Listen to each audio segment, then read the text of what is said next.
మహోన్నత భారతదేశానికి యుగ పురుషుడిగా వికసిత్ భారత్ మహాసంకల్పానికి దూరదృష్టి గల రూపకర్తగా ధర్మాన్ని, భారతీయ శాశ్వత నాగరికత విలువలను పరిరక్షించడంలో ఆచంచల నిబద్ధతను కనపరుస్తూ తన దూరదృష్టి గల నాయకత్వంలో 140 కోట్ల భారతీయుల ఆశయాలకు నూతన స్ఫూర్తినిచ్చి దేశాన్ని అపూర్వ ప్రగతి పథంలో వేగంగా ముందుకు నడిపిస్తూ ఆత్మనిర్భరత స్ఫూర్తిని, జాతి గొప్పతనాన్ని మరింత బలోపేతం చేసి ప్రపంచ వేదికపై భారతదేశాన్ని ఆత్మవిశ్వాసంతో కూడిన గౌరవప్రదమైన స్థానంలో నిలబెట్టిన మన గౌరవ ప్రధానమంత్రి శ్రీ నరేంద్ర మోదీ గారికి మన రాష్ట్ర ప్రజలందరి తరపున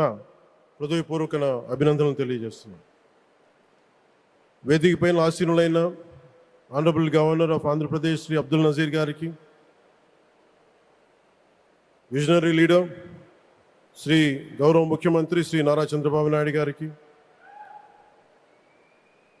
honourable union minister civil aviation Kinjarapu Rammohan Naidu గారికి, honourable governor of Goa Shri Pusapati Ashok Gajapati Raju గారికి, గౌరవ కేంద్ర మంత్రి వర్యులందరికీ,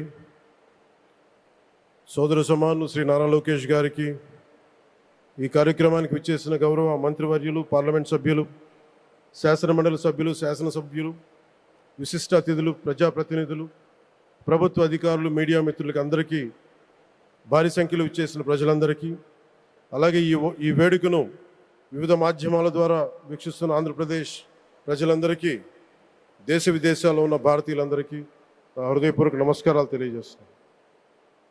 ఈ నేల బానిసగా ఉండదు, ఈ జాతి ఎవరికి తల వంచదని సవాల్ విసిరిన అసామాన్య విప్లవ వీరుడు అల్లూరి సీతారామరాజు గారు, ఆయన పేరు మన ఎయిర్పోర్ట్కి పెట్టడం చాలా చాలా స్ఫూర్తిదాయకం. As we dedicate this airport to the people, one thought comes to my mind: Alluri స్ఫూర్తి రెక్కలపై ప్రపంచాన్ని చేరే Andhra Pradesh. Rooted in Alluri's ideals and driven by the aspirations of our people, Andhra Pradesh is ready to soar to greater heights.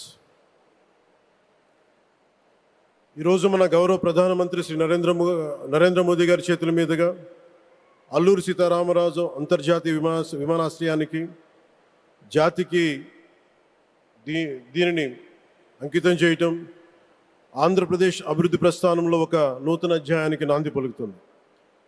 Modi గారి నాయకత్వంలో ఈరోజు 17,435 కోట్ల విలువైన అభివృద్ధి కార్యక్రమాలు ప్రజలకి అంకితం కావడం, అలాగే national highway projects, energy infrastructure ప్రాజెక్టులో ప్రారంభోత్సవాలు, శంకుస్థాపనలు జరగడం మన రాష్ట్ర అభివృద్ధిలో చాలా కీలకమైన ఘట్టం. ఈ ప్రాజెక్ట్స్ కనెక్టివిటీని బలోపేతం చేయడం కాదు, ఎనర్జీ సెక్యూరిటీని పెంచి ఇండస్ట్రియల్ గ్రోత్స్కి మరింత వేగాన్ని అందించి యువతకి ఉపాధి అవకాశాలు మెరుగుపరిచి ఆంధ్రప్రదేశ్ని మరింత వేగంగా అభివృద్ధి పదంలో ముందుకు నడిపిస్తాయి. ఒక దేశం కేవలం ప్రకటనలతో అభివృద్ధి చెందదు, ప్రజల కళల సాకారం అయ్యే మౌలిక సదుపాయాలతో అభివృద్ధి చెందుతుంది. So honourable Modiji, your vision of Viksit Bharat and Atmanirbhar Bharat is transforming the nation across every sector, from highways to railways, from ports to airports, from digital infrastructure to defense, manufacturing and renewable energy. చరిత్ర కేవలం మన నిర్మించిన కట్టడాలను మాత్రమే గుర్తుంచుకోదు, వాటి ద్వారా నిర్మితమైన భవిష్యత్తుని గుర్తుంచుకుంటుంది. ఈ విషయం మీ నాయకత్వంలో ఆంధ్రప్రదేశ్కి లభిస్తున్న అభివృద్ధిలో చాలా చాలా స్పష్టంగా కనిపిస్తాం. ఇదివరకే విశాఖపట్నంలో 2 లక్షల కోట్ల పైగా పెట్టుబడులు, అందులో ఎన్టీపీసీ గ్రీన్ హైడ్రోజన్ హబ్, జాతీయ రహదారులు, రైల్వే ప్రాజెక్టులు, అలాగే అమరావతి కోసం 50,000 కోట్ల పెట్టుబడులు, రాయలసీమ అభివృద్ధికి 13,400 కోట్ల ప్రాజెక్టులు మన రాష్ట్ర అభివృద్ధికి బలమైన పునాది వేస్తున్నాయి. South Coast railway zone at Visakhapatnam ఏర్పాటు ద్వారా ఆంధ్రప్రదేశ్ ప్రజల చిరకాల ఆకాంక్షను సాకారం చేస్తుంది. ఈ కార్యక్రమాలు మరిన్ని పెట్టుబడులు ఆకర్షించడంతో పాటు ప్రత్యక్షంగా పరోక్షంగా 20 లక్షల పైగా ఉపాధి అవకాశాలను సృష్టించి స్టేట్ ఇన్ఫ్రాస్ట్రక్చర్ని మరింత బలోపేతం చేస్తూ ఆర్థికాభివృద్ధికి మరింత బలాన్ని అందిస్తున్నాయి. అలాగే గౌరవ చంద్రబాబు నాయుడు గారి నాయకత్వంలో, ఆయన మార్గదర్శకత్వంలో, వారి నాయకత్వంలో ఆంధ్రప్రదేశ్ దేశంలోని అగ్రగామి రాష్ట్రంగా అవతరిస్తూ ఉంది. ప్రత్యేకించి ఈ విమానాశ్రయానికి అల్లూరి సీతారామరాజు గారి పేరు పెట్టడం ఆ మహావీరుడికి నివాళి మాత్రమే కాదు, ఆయన ఆశయాలను, ఆయన స్ఫూర్తిని భావితరాలకు అందించే చాలా చాలా గొప్ప నిర్ణయం. జి మల్లికార్జునరావు గారు, జిఎంఆర్, అందరూ ప్రేమగా పిలుచుకున్న జిఎంఆర్ గారు, వారు దీన్ని కట్టడం, శ్రీకాకుళం జిల్లా నుంచి వచ్చి, రాజాం నుంచి వచ్చి శ్రీకాకుళం వెనుకబాటుతనానికి ఆయన కృషిని ట్రస్టుల ద్వారా అందిస్తూ ఆయన నేతృత్వంలో, ఆయన నాయకత్వంలో ఎయిర్పోర్ట్ నిర్మించడం మనందరికీ చాలా చాలా గర్వకారణం. ఈ సందర్భంగా మనందరం ఒక నిర్ణయం తీసుకోవాలి. పండ్లున్న చెట్టుకే రాళ్ళు వేస్తారంటారు. కష్టపడే కుటుంబ సభ్యుడు, తండ్రి కావచ్చు, పెద్ద కొడుకు కావచ్చు, అందరూ అతని మీద పడతారు.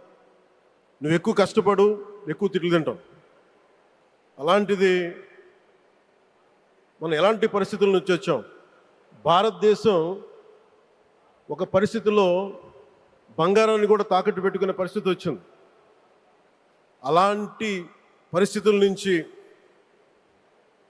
దశాబ్దం పైనుంచి మూడోసారి ప్రధానమంత్రిగా ఆయన ఈ రోజున మన దేశాన్ని నడిపిస్తూ ఉన్నారు. అలాంటి ప్రధానమంత్రిని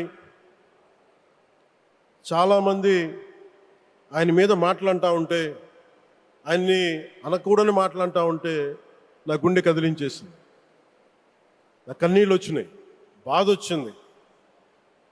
దేశం కోసం కష్టపడే వారికి చివరికి మనం ఇచ్చేదేం. కొత్త తరానికి ఏం తెలుసు? ఆయన పడ్డ కష్టం. ఒక్క రోజు కూడా సెలవు తీసుకోలేదు మన ప్రధానమంత్రి గారు. ఈరోజు పెట్టుబడులు వస్తున్నాయి మనకి, ఒక్కరోజు కూడా సెలవు తీసుకోలేదు. శత్రు దేశాలు, మన అభివృద్ధికి ఈర్ష్యపడే పశ్చిమ దేశాలు, వీటన్నిటినీ తట్టుకొని ఒకవైపు విదేశాల్లో ఉండే శత్రువులతో పోరాడాలి, దేశాన్ని అభివృద్ధి పదంలో తీసుకెళ్దామంటే అంతర్గత శత్రువులతో పోరాడాలి. అలాంటి వ్యక్తికి మనం ఇవ్వగలిగేది కేవలం మేమున్నాం మీ వెంట, మీ మీద మాట పడితే అది మా మీద పడ్డట్టే, అదే మనం వారికి ఇవ్వాల్సింది. నిజంగా ఆయన జంతర్ మంత్రులు అన్ని మాట్లాడుతూ ఉంటే నేను ఈ రోజున ప్రధానమంత్రి గారికి ఒకటే ఇస్తున్నాను, మిమ్మల్ని కొట్టే నాయకుడు లేడు ఈ భారతదేశంలో,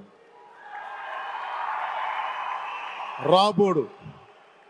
కానీ మీరు పడ్డ శ్రమ, మీరు పడ్డ కష్టం ఎవరు తీసుకోలేరు. ఎన్ని బాధలు పడ్డా, ఎన్ని దెబ్బలు తిన్నా ఈరోజు మనం గర్వంగా చెప్పుకుంటున్నాం. మన ఉత్తరాంధ్రకి ఎయిర్పోర్ట్లు వచ్చినాయి, ఇన్ని లక్షల పెట్టుబడులు వచ్చింది ఆంధ్రప్రదేశ్కి. కానీ ఇవన్నీ తట్టుకొని చెయ్యాలి అంటే 144 కోట్ల తాలూకు ప్రజల ఆకాంక్షల్ని ఎంతోమంది వెనక్కి లాగుతున్నా, ఒకళ్ళు ముందుకు తీసుకెళ్లాలంటే ఎంతమంది తిడుతున్నా, విమర్శిస్తున్నా తీసుకెళ్తున్నారంటే ఒకే ఒక్క నాయకుడు, ప్రధానమంత్రి శ్రీ నరేంద్ర మోదీ గారు. నేను ఎందుకు తపన పడ్డాను, నేను అలయన్స్ కోసం ఎందుకు తపన పడ్డాను, మీ నాయకత్వం మాకు కావాలి ఎందుకు తపన పడ్డానంటే, ఈరోజు ఎయిర్పోర్ట్ ఆపేశారు.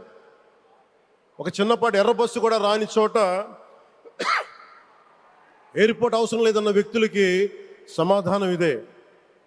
ఇన్ని వేల మందికి ఇన్ని వేల కోట్ల పెట్టుబడి వచ్చింది అంటే, ఆశీస్సులు కావాలంటే, దేశం కోసం నిలబడే నాయకుడికి మన అండగా ఉంటే ఏం జరుగుద్దంటానికే ఈ భోగాపురం ఎయిర్పోర్ట్ ఈరోజు ప్రారంభోత్సవం నిలువెత్తు నిదర్శనం. ముఖ్యంగా 25 సంవత్సరాలు లోబడి ఉన్న పిల్లలున్న ప్రతి ఒక్కరికి కూడా నేను ఈ సందర్భంగా తెలియజేస్తున్నాను, పిల్లల్ని సరైన దారిలో పెట్టడం, సరైన సంస్కారాలు నేర్పించడం చాలా చాలా అవసరం. ఈరోజు పొద్దున్నే ప్రధానమంత్రి గారి స్టేట్మెంట్ చూశాను. ఆయన తిట్టిన ఎన్ని దూషించారో వారిని కూడా పెద్ద మనసుతోటి క్షమించారు ఆయన. అలాంటి ప్రధానమంత్రి గారికి మీ పాదాలకు నేను నమస్కారం తెలియజేస్తున్నాను. నిజంగా మీ ఉన్నతి, మీ ఔన్నత్యం ఈరోజు చాలా చాలా స్ఫూర్తిదాయకం. భారతదేశం మీ అందరికీ కూడా, ప్రజలందరికీ కూడా, ఆంధ్రప్రదేశ్ ప్రజలందరికీ కూడా, దేశ ప్రజలందరికీ కూడా ఒక నాయకుడి కష్టాన్ని మనం వెంటనే గుర్తించలేం. ఆయన ఎంత తపన పడుతున్నారు. ఒక కుటుంబాన్ని నడపడం ఎంత కష్టపడుతున్నాం. 140 కోట్ల మంది ప్రజలు నడపడం ఎంత ఆషామాషి వ్యవహారం కాదు. ముందుకు తీసుకెళ్లే నాయకుడికి తెలుస్తుంది. అలాంటి వ్యక్తికి మనం ఏమి ఇవ్వగలం? దేశాన్ని నడిపించడం అంటే రామకార్యం లాంటిది. హనుమంతుడు లంకకు లంఘించినప్పుడు అనేక అవంతరాలు వచ్చినాయి, అనేక అడ్డంకులు వచ్చినాయి. రామకార్యం చాలా గొప్పది. అలాగే ఈరోజు ప్రధానమంత్రి గారు దేశాన్ని ముందుకు నడిపించేది బృహత్కార్యం, చాలా మహాకార్యం అది. అలాంటి వ్యక్తికి మనం ఇవ్వగలిగేది, హనుమంతుడికి మనం ఏమి ఇవ్వగలం? నువ్వెంత గొప్పగా లంఘించావు, ఎంత కష్టపడ్డావు. ఏ దేవతకైనా ఇవ్వాల్సిన స్తుతే. వాళ్ళు మన నుంచి ఏమి కోరుకోరు. ఒక తల్లిదండ్రులకి మనం ఏం కోరుకోరు. అమ్మ నువ్వు మా కోసం కష్టపడ్డావు, నాన్న నువ్వు మా కోసం కష్టపడ్డావు అని.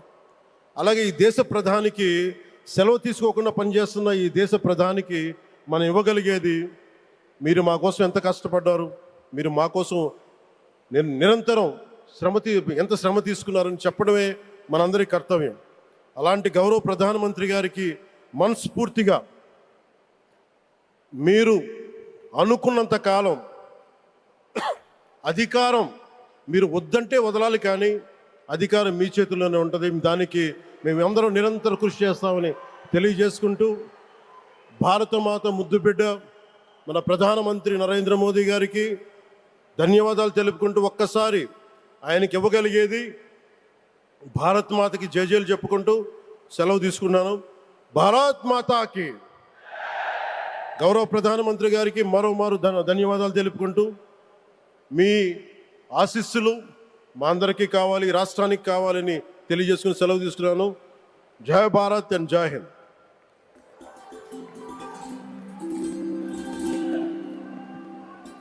Thank you sir, thank you very much. దూరదృష్టి, మౌలిక వసతుల అభివృద్ధి, పెట్టుబడుల ఆకర్షణ, ఈ 3 అంశాల చుట్టూనే వారి దృక్పథం దృఢంగా సాగుతోంది. ఆంధ్రప్రదేశ్ను దేశంలోనే అత్యంత వేగంగా అభివృద్ధి చెందుతున్న రాష్ట్రంగా తీర్చిదిద్దాలి అన్నది వారి లక్ష్యం.